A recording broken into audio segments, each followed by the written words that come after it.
Good morning, everybody. Shift your mindset here with a new episode. Why is the governing body always using personal disasters for making a point and for you to obey the rules? During my whole life as a Jehovah's Witness, it's always about personal tragedies. And that results in a stronger bond with Jehovah God. And luckily for the governing body, it's always in their best interest. It's what they want. But if you think of it, always the weirdest things, the heaviest cases are being highlighted on conventions or in congregations to make a point in favor for Watchtower. Of course, not for you and me. And it happens a lot, but the latest one is from the convention day 2. There is a guy who wants to go to university. Red flag 1. University, bad. Governing body doesn't want people who are educated, don't want people who can think for themselves. They don't want smart people because smart people are easier and quicker to get on to them and what their agenda is and stuff like that. They want to keep you dependent. It's like here in South Africa, unemployment rate is high. A lot of people are poor, but the poorer they are, the better they can control the mass. The better they control as many people as they need to manipulate. And that's not different from Watchtower. So they are not encouraging you to have a good job, that you spend more time outside in the world than inside that organization because they lose grip on you. In this example, the brother wanted to go to university. What are you? 18, 20 years old maybe? But he instead chose to go to trade school and have a job quicker. And then his father died. And the organization was twisting that whole thing around, weaseling again with the words, and said that now he could give the support for his family in need. Also financial support. Otherwise, he would have been stuck at that university and couldn't care and provide for his family. So it's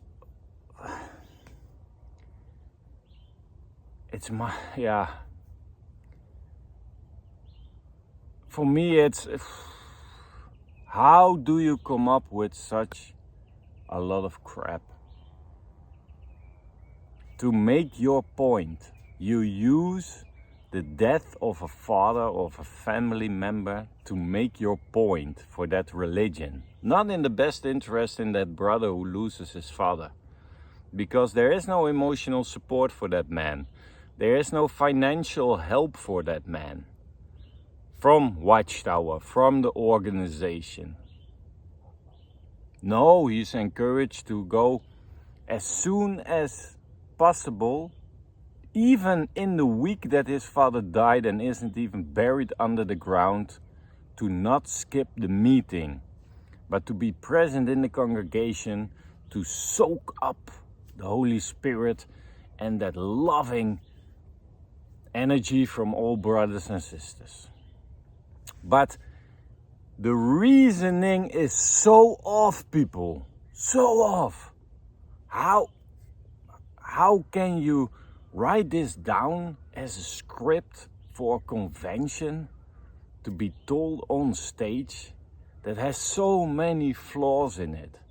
The brother didn't go to university, go to a trade school, and then got the job quicker, because university will take 4 years. So maybe after 2 years that trade school he got a job, and his father died, and so he could provide in the necessary means for his family. But let's just reason a little bit. Let's be critically thinking. Let's just shift our mindset. Your parents are 40, maybe 50 years old when you go to college, to university. You're not thinking about them dying, I hope, I think. And the chances of them dying at that age is very, very, very small. But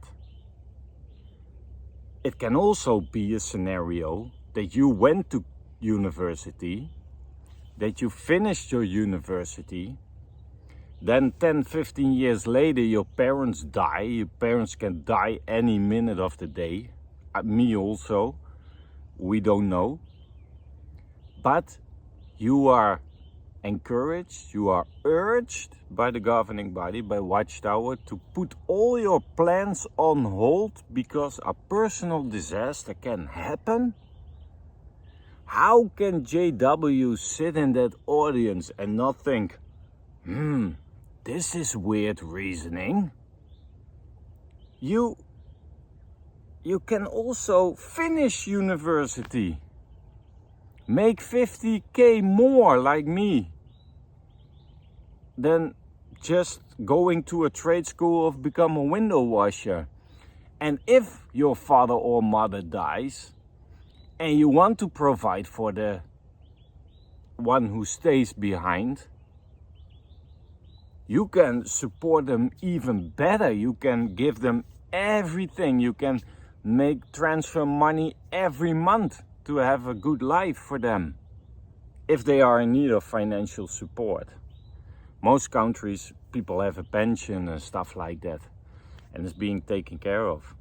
But no, you were stuck in university if you didn't make the smart choice and chose for Jehovah's way. And Jehovah was blessing that brother with his decision not to go to university, because now he was able to provide for his family because his father died. You can be stuck in traffic when your father died. I was in South Africa when my mother died.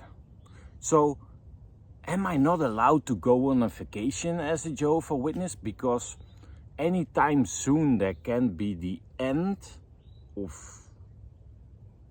this world. Armageddon is around the corner. You can be taking a massive shit in your bathroom and your father or mother dies. So what's the difference of being in a school or being on your job or being stuck in traffic or being on a holiday when something bad happens to us? Why are they always making a personal disaster for making a point that the guidelines of them are the best? There is not one reason that's logical why they give you such an example of a brother who doesn't go to university. They go more and more extreme every year. And I don't get it why people don't see through it. That they think, yeah, but then I can just only sit at home and wait till someone dies. So I have full tank of gas every day because maybe I have to live next to my parents then, because anything can happen. But they go that far in pushing that doctrine, that religious doctrine of them, and that they don't want you to be independent. Because I had somebody in my university whose father died in a car accident. The school took him apart, brought him the news. They made arrangement that he was free from exams and everything at that moment. They even helped him financially to travel. The university is not Satan's pit of hell. The university is actually an institution that goes above and beyond in comparison with Watchtower.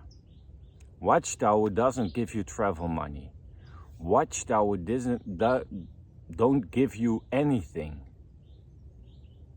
They don't give you financial support. They don't help you in a kind of way. They don't contribute financial for the funeral or whatever.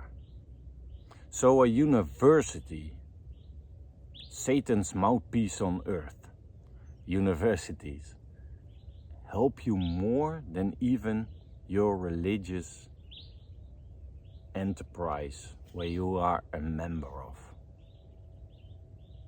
Let that sink in. So that reasoning is so wrong. If somebody would say that to me, then I would say, why are people going to Bethel? Because if you are a broke mother effer on Bethel, how can you support your family then? Is sweeping the floor for the governing body's toilets, is that more important than taking care of your family? I doubt if Bethel is giving you enough free days to process the loss of your father, of your mother, that they support you in any way, that maybe you have to travel from Bethel to the hometown where your parents live to make all the arrangements for the funeral and stuff like that. I doubt it. If somebody has some experience with it, how Bethel is reacting, I think they just say, you get a day off for the funeral, but we expect you back on Monday. Because sweeping the floor and cleaning the toilets is more important because you're in Jehovah's house. I doubt that they are generous and giving you a month time off or something and somebody else take care of all your chores. I doubt it. And I would say to somebody who's making an example for this, or we all know those brothers who are coming to you to encourage you not to pursue higher education, or I had someone who said I couldn't go on a racetrack with my car because it's a dangerous sport and then I could be losing my ministerial servant position. I would say, why are there so many volunteers needed for building halls and building congregations and stuff like that while the end is near? Why only Watchtower's street of reasoning? So personal disaster is one of the highlights they use every year on conventions. People who lose 3 family members, or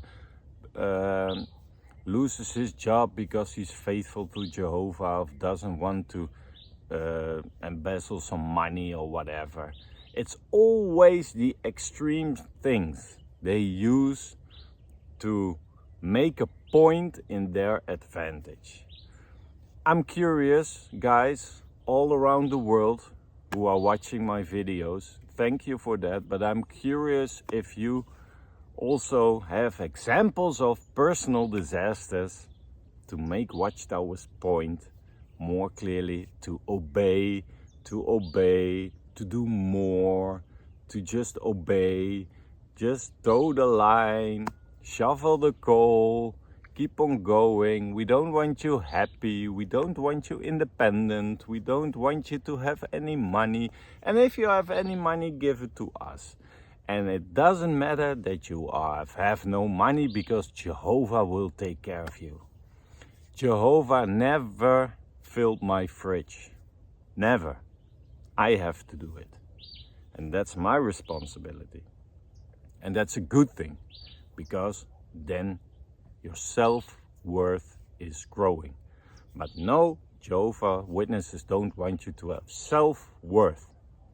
They want you to be just an ant with working. You're a working ant. You have no need to think for yourselves. We think for you. And they go to the extremes like this one to make a point. So people, wake up from this. Just think, what's the intention behind this? Does it sound logical? How does it make me feel from the inside when I hear such a story? It's so extreme and it's so mind-boggling that there are sitting there thousands of people just soaking it in like SpongeBob, and never think for themselves when they're driving home, hey, babe, what do you think about that example of that brother that he would have been stuck in university when his father died? Yeah, babe, we're now stuck in traffic. We're on a convention. My father lives 2.5 hours from here. What if he dies now?